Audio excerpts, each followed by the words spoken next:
bebas gula, rendah lemak, dan sumber serat. Tropicana Slim Almond Drink. Bismillahirrahmanirrahim. Jadi guna dari Komisi Nasional Hak Asasi Manusia adalah menjamin hak asasi dari manusia rakyat Indonesia itu sendiri. Yang kami rasakan adalah adanya perlakuan tidak adil dari seseorang yang akan menggunakan alat negara untuk kemudian menyalahgunakan undang-undang yang sebenarnya digunakan bukan untuk tujuannya.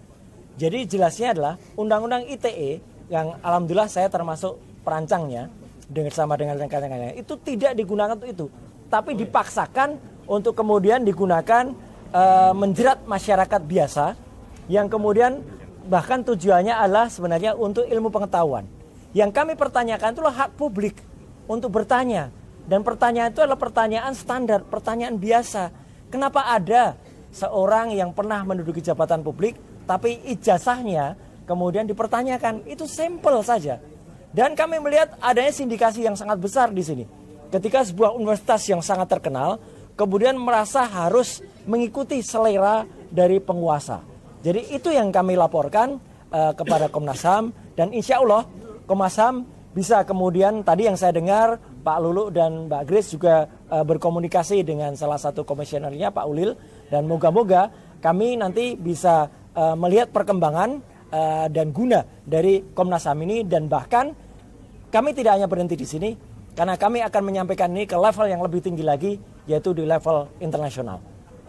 Apa yang terjadi hari ini terhadap klien kami, Bang Roy Suryo, Dr. Tifa, dan rekan-rekan semua, itu adalah bentuk kriminalisasi di mana berusaha di dalam penegakan hukum yang dilakukan, itu dilakukan terhadap ekspresi publik yang tidak hanya didasarkan pada opini, tapi juga didasarkan pada ilmu pengetahuan. Nah, bagaimana dengan sangkaan atau dugaan pasal yang kemudian digunakan? Nah, kalau dari kita dengar ya, keluhan atau aduan ya yang disampaikan oleh pelapor, dalam hal ini Saudara Joko Widodo, itu kan dia melapor merasa difitnah.